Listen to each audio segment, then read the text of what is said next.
Bonjour, alors je vous présente aujourd'hui un nouveau tarot qui est l'Harmonie Tarot Deck par Dark Forest.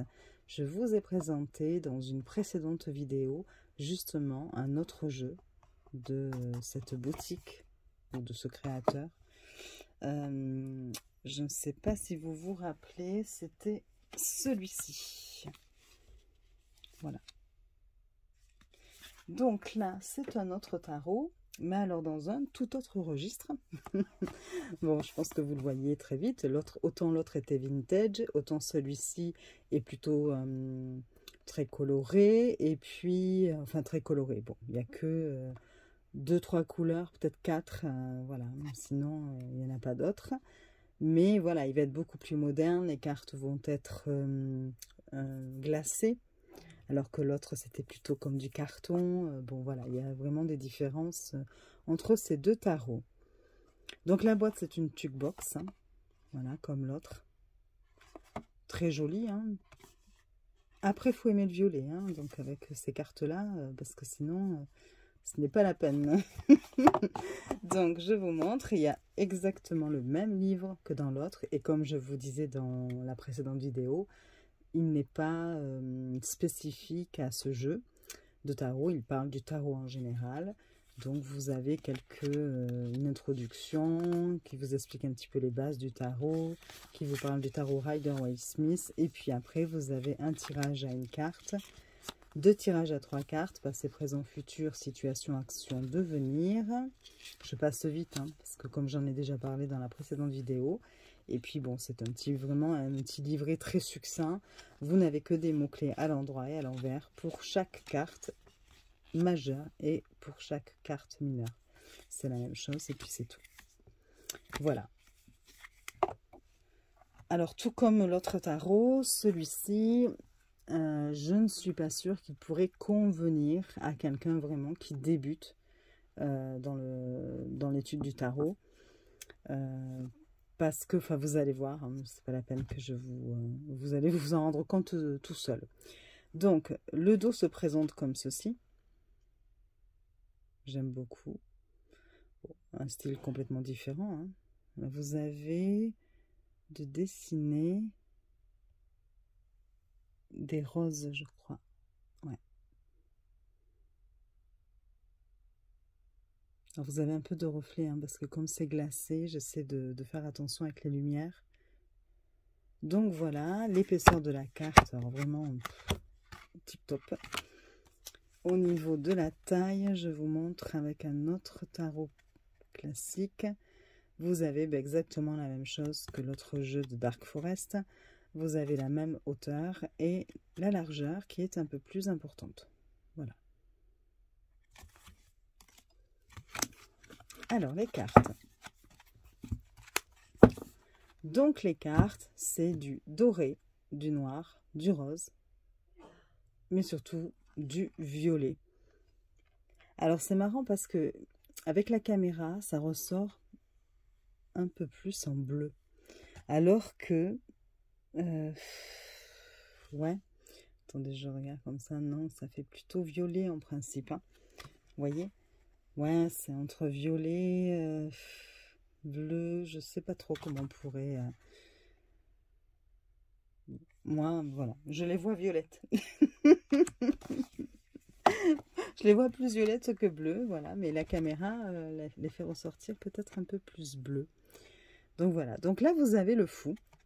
Donc c'est ce que je vous disais, hein, vous ne retrouvez pas toujours les illustrations du Rider-Waite-Smith. Certaines vont ressembler un peu plus quand même au Rider-Waite-Smith, et puis d'autres, non, se détachent des images que l'on peut voir habituellement. Donc là, vous avez le fou.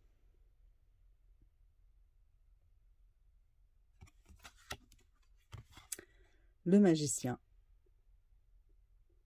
Vous voyez, là encore. Hein.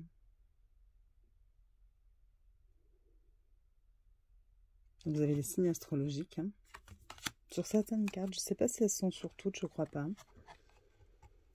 La grande prêtresse.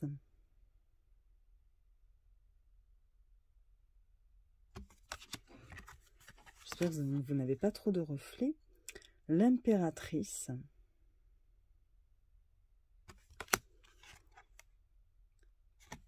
oui, c'est ça, l'empereur. Je croyais que j'avais sauté une carte, mais non, pas du tout.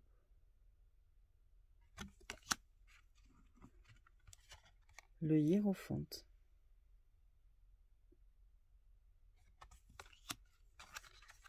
Les amoureux.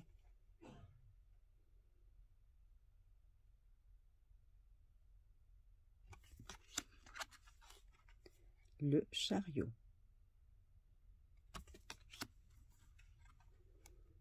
La justice. L'ermite.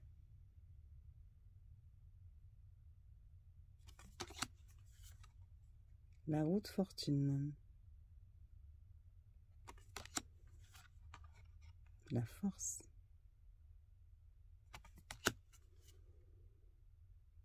Le pendu. C'est marrant, quand je les ai découvertes sur la boutique Etsy, oui c'est ça, c'était sur la boutique Etsy, j'ai vu les cartes un petit peu de loin là comme ça, j'avais pas encore ouvert, cliqué en tout cas dessus, et j'ai été de suite attirée par les couleurs, en disant oh là là j'aime beaucoup, enfin bon, et pourtant voilà, un style complètement différent de ce que j'ai pu vous présenter jusque là, et j'ai remarqué, alors je sais pas si ça vous fait la même chose, que mes goûts peuvent parfois varier dans le sens que, par exemple, il y a des tarots que j'ai achetés il y a plusieurs mois de ça. Et quand je les ressors en me disant « Ah ben tiens, c'est vrai, j'ai celui-ci aussi », parce que bon, je vous avoue qu'avec plus de 1000 jeux, on oublie un petit peu par moment quel jeu on possède. Et puis bon, ben voilà, j'essaie quand même de les ressortir, de ressortir à chaque fois, régulièrement, pour faire tourner un petit peu mes jeux, voilà. Et en fait, je me rends compte que mon coup de cœur d'il y a quelques mois n'en est plus un réellement. C'est-à-dire, j'aime toujours le jeu, je vais quand même toujours le trouver joli en général, mais ce n'est plus pour moi vraiment, comment vous dire, le jeu extraordinaire qu'il me fallait à tout prix. Il y en a certains, des fois, quand je vois qu'ils ne sont plus dans la boutique, je vais vite en chercher d'autres, quitte à payer des frais d'envoi exorbitants, parce que vraiment, il me plaît. Voilà. Et puis, ben, je me rends compte qu'en fait, mes goûts ont varié. Je vais avoir aussi des périodes du style, par moment, je vais être d'un seul coup attirée par ben, des jeux plutôt en noir et blanc. Puis c'est toute ma... Voilà, enfin pendant, ça peut durer quelques semaines. Voilà, je vais aimer ça, je vais vouloir plutôt ce type de jeu, et puis, ou d'illustration. Et puis, et bien après, alors c'est peut-être en fonction de mes humeurs, j'ai jamais fait comment mince, la corrélation, mais peut-être finalement, je ne sais pas. D'autres moments, je vais être attirée par plutôt des jeux vintage. Et puis, eh bien là, vous voyez, dernièrement, c'est les jeux collage. Pourtant, je vous assure qu'il y a plusieurs années de cela, je n'aimais pas les jeux avec du collage et tout. Et là, aujourd'hui, mais c'est presque, oui, c'est ce que je préfère. Mais si ça se trouve, dans quelques mois, je vous dirai, ah ben non, maintenant, j'adore ça. Bon, voilà. Et là, celui-ci, ben voilà, il m'a plu dès que je l'ai vu. Parce que j'ai déjà remarqué que alors, pourtant, ce ne sont pas des ombres, hein. Mais ça me fait penser quand même presque à des ombres dans la façon dont c'est dessiné, avec le noir comme ça, et les contours dorés. Et j'ai remarqué que mon intuition, enfin, j'étais très réceptive aux ombres pour faire marcher mon intuition. Voilà, j'ai notamment un tarot qui représente que des ombres, que vous devez connaître. J'ai plus le nom là en tête. Je sais qu'il est aussi sorti en blanc, en version blanche. Donc les contours des ombres, au lieu d'être noirs, sont blanches. Sinon, c'est exactement les mêmes illustrations pour les deux, et c'est le même créateur ou créatrice, je ne sais plus. D'ailleurs, il est sur le Salon des Arcanes. Bon, moi, je n'ai pris que le noir parce que je préférais quand même. Mais voilà, je trouve que avec ces cartes-là, j'ai beaucoup plus de facilité à faire parler mon intuition. Voilà, bon, après... Et donc là, ça m'a fait un petit peu le même effet, même si ce ne sont pas réellement des ombres. Mais quand même, voilà, je trouve que c'est très... même si, et puis même si ce ne sont pas forcément des illustrations très simples, hein, bon, après, je connais la signification des cartes, donc évidemment, ça aide. Mais voilà, ça me parle, ça me parle. Donc là, la tour. L'étoile.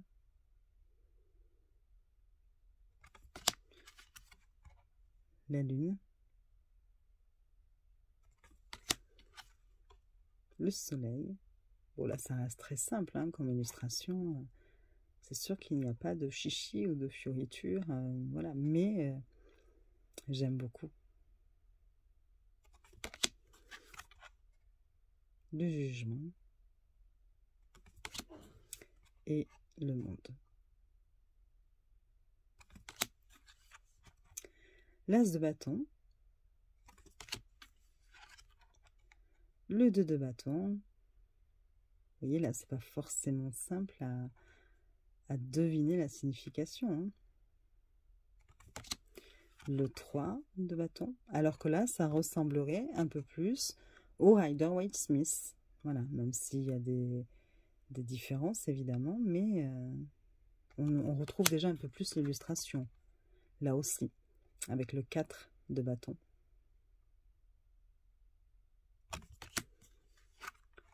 Le 5 de bâton.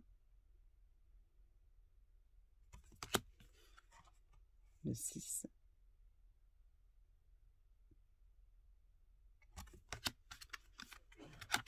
Le 7.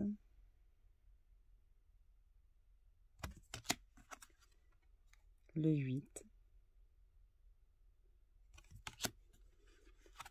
Le 9. Le 10. Le valet de bâton.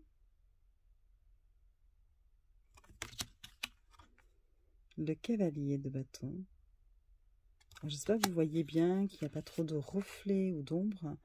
J'ai un peu de mal à me rendre compte avec la caméra comme ça. La reine de bâton et le roi de bâton. Nous passons aux épées. L'as d'épée, le 2 d'épée. Je vais essayer d'aller un peu plus vite, je n'ai plus beaucoup de batterie. Le 3 d'épée. Voilà, j'ai trop parlé. Le 4. Le 5. Le 6. Le 7. Le 8. Le 9. 10 d'épée, hein, qu'on retrouve bien là aussi avec le Rider-Waite. Hein. Le page. Enfin, le valet, excusez-moi. Le cavalier. La reine. Et le roi. Les deniers. L'as. Le 2. Le 3. Le 4. Le 5 de denier. Le 6. Ou pentacle, hein, c'est la même chose. Hein. Le 7. Le 8. Le 9. Le 10. Le valet. Le cavalier. La reine. Et le roi. Et enfin, la dernière série, les coupes. L'as de coupe. le 2 de coupe, le 3, le 4, le 5. En fait, vous avez le même fond pour toutes les cartes, hein. Le 6. Et après, vous avez l'illustration dessus, en doré et en noir. Le 7. Le 8. Le 9. Le 10. Le valet. Le cavalier. J'espère que je vais pas trop vite. La reine. Et la dernière carte, le roi. Voilà. Bon, je sais que ça peut ne pas plaire à tout le monde parce que, évidemment, c'est vrai que toujours la même couleur, toujours les mêmes couleurs, le même fond, ça peut paraître un peu redondant, hein, pour certains, même si moi j'aime bien, justement, ça donne un petit caractère homogène au jeu. Et puis ben, je trouve que en tirage, voilà, enfin c'est vraiment moi je trouve ça joli déjà, et bon, je suis quand même j'aime bien le côté esthétique aussi, hein, quand on fait des tirages en étalement et tout, je trouve ça très joli. Là je le trouve très très beau. Et puis ça me parle vraiment, ce côté où justement notre œil n'est plus attiré par tout ce qu'il peut y avoir autour, et du coup ben on va peut-être un peu plus regarder la direction des personnages, voilà, et moi j'aime beaucoup, beaucoup, ça me parle vraiment. Voilà, mais écoutez, j'espère que cette vidéo vous aura plu. Vous pouvez mettre un petit like, vous pouvez aussi vous abonner si le cœur vous en dit, pour voir mes prochaines vidéos, avoir en tout cas les notifications. Et puis, je vous souhaite une belle journée ou une belle soirée. Et je vous dis à très vite. Des bisous!